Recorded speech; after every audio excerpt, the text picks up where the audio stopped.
E aí, gente, tudo bem com vocês? Meu nome é Duda Nascimento, sejam bem-vindos a mais um vídeo aqui no meu canal. Ansiosos por mais um encontro? Eu também estou, então já deixa o seu like, se inscreva no canal e compartilhe esse vídeo com as outras pessoas também. E continua aqui comigo para juntos descobrirmos quem é esse personagem da história e desse encontro maravilhoso de hoje.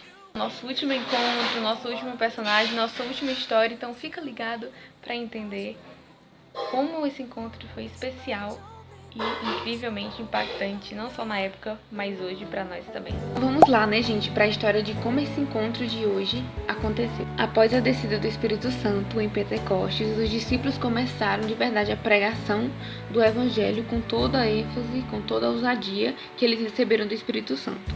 E aí eles começaram a organizar a igreja. E aí nessa organização foi instituído alguns diáconos. Dentre esses diáconos estava um homem cheio de fé e do Espírito Santo, assim a Bíblia relata, e o nome dele era Estevão. Estevão fazia vários prodígios e milagres entre o povo, né, da cidade, em nome de Jesus. E o que aconteceu? Os fariseus e os sacerdotes, as pessoas ali do Sinédrio, levaram ele perante o Sinédrio preso. E aí, né, Estevão teve a oportunidade de se defender e nesse momento de defesa ele contou uma história desde quando o povo saiu do Egito até os dias em que eles estavam vivendo, né? E no final ele até acusa lá os homens lá do Sinédrio de terem assassinado e matado o Filho de Deus, que era Jesus. Em resumo, Estevão foi levado para fora da cidade e eles começaram a apedrejar Estevão no intuito de matá-lo. E sim, gente, Estevão morre. E é neste momento que aparece pela primeira vez o nosso personagem protagonista do encontro de hoje. Capítulo 7 de Atos, verso 58 fala: E lançando-o fora da cidade, o apedrejaram. Isso é ainda sobre Estevão. As testemunhas deixaram suas vestes aos pés de um jovem chamado Saulo. Versículo 60. Então Estevão, ajoelhando-se, clamou em alta voz: Senhor, não lhes imputes este pecado. Com estas palavras adormeceu e Saulo consentia na sua morte. Creio que vocês já perceberam que é o nosso personagem, né? Isso mesmo, esse jovem aí chamado Saulo. Ele presenciou a morte de Estevão, ele segurou as vestes das pessoas que estavam o apedrejando e consentiu na sua morte, ou seja, ele concordava com o que estava acontecendo. Saulo, ele estudou, né, com os doutores da lei, inclusive ele foi instruído por um dos mais reconhecidos lá, que era Gamaliel. Então ele estava ali envolvido, né, com os temas religiosos e com o Sinédrio. Era muito rico, era culto, era inteligente, era alguém de uma posição bem privilegiada na sociedade daquela época e daquele lugar.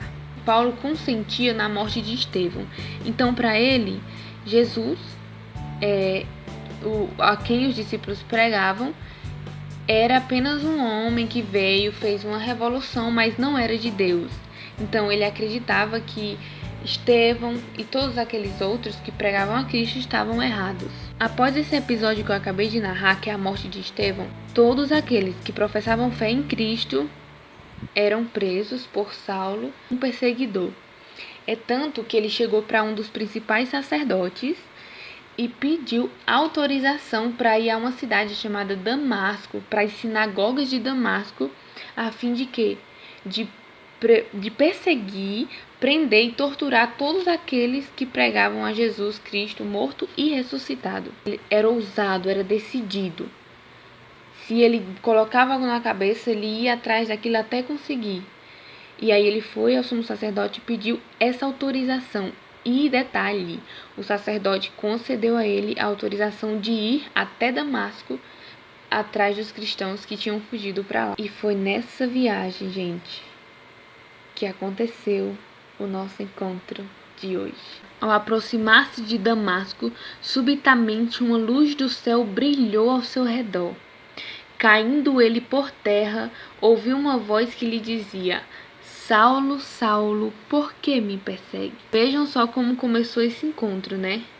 Já foi bem marcante, assim, uma luz do céu brilhou ao seu redor. Então, para onde Saulo olhava, ele via apenas a luz. É tanto que com isso ele se desequilibrou e caiu, né, por terra, e aí ouviu uma voz que perguntava: por que me persegues? Saulo, ali atordoado no chão, ele pergunta: quem és tu, Senhor?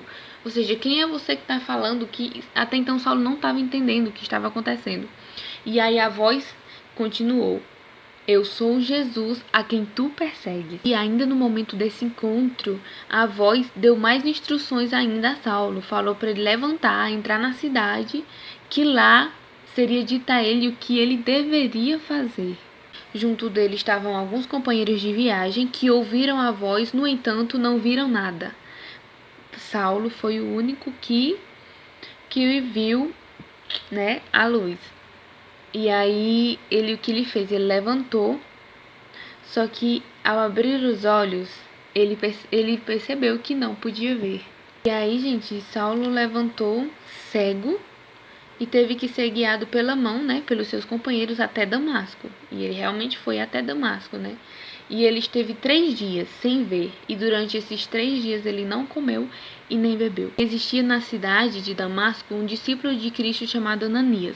E aí, esse discípulo recebeu uma visita do Senhor, que lhe ordenou que fosse a tal lugar, que era a casa onde Saulo estava, e que lá ele iria encontrar um homem chamado Saulo, que precisava da ajuda dele, de Ananias. No primeiro instante, Ananias hesitou, até conversou com o Senhor, falou que tinha ouvido falar sobre Saulo, que ele perseguia os cristãos, e Ananias sentiu um certo medo, né, um certo temor de encontrar com esse homem.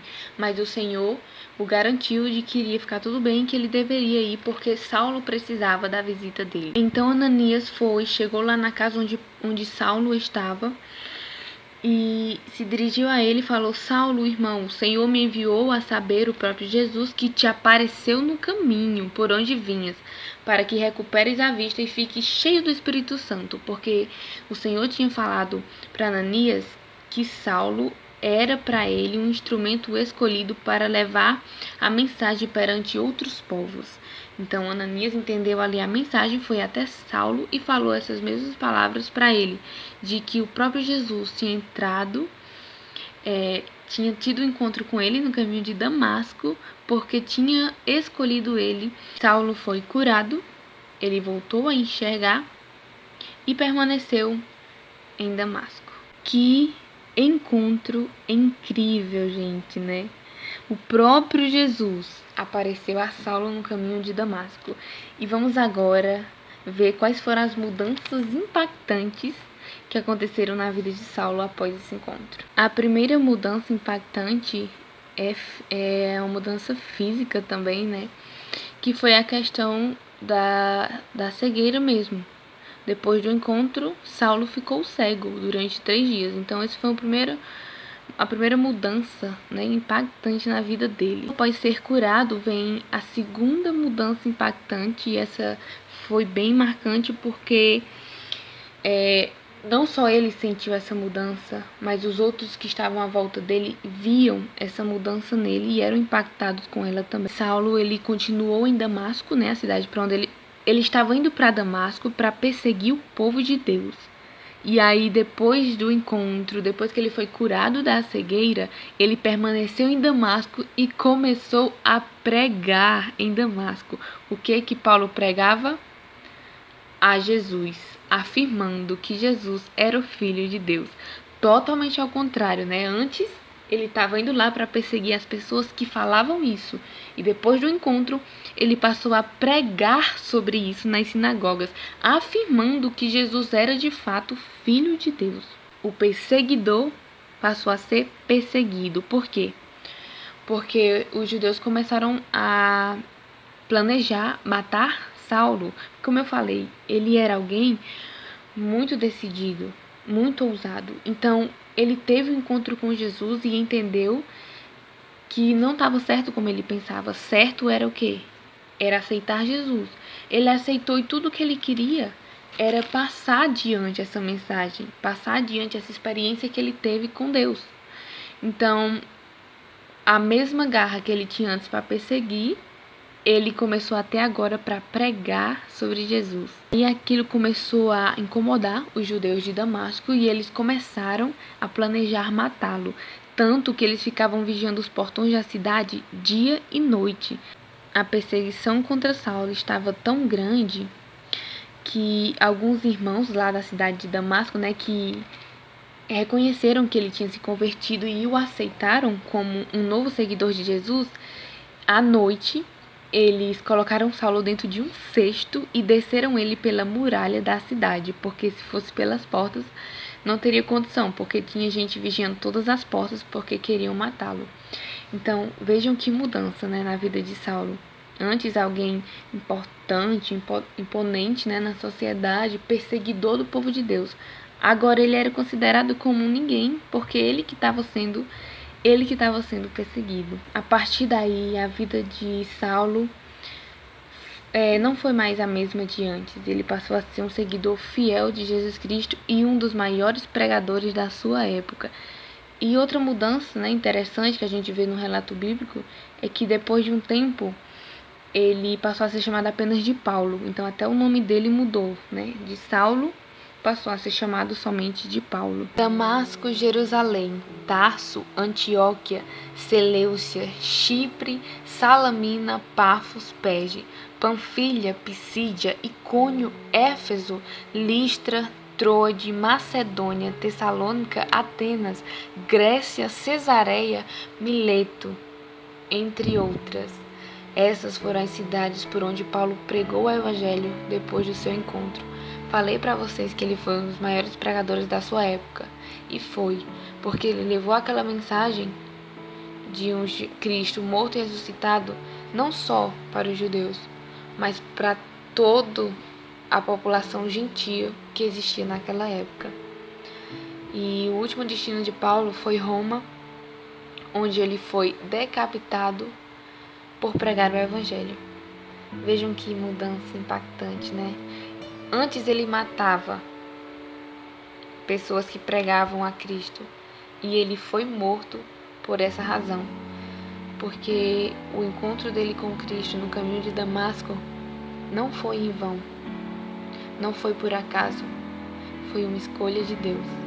Deus escolheu Paulo como um vaso para ser usado e decidiu ir pessoalmente fazer esse pedido a ele. E Paulo aceitou. Por esse motivo, ele é conhecido até hoje entre nós cristãos como o maior dos apóstolos, o apóstolo dos gentios. Espero que tenham gostado da história e que tenham sido edificados. Um grande abraço, fiquem com Deus e até o próximo vídeo. Tchau, tchau!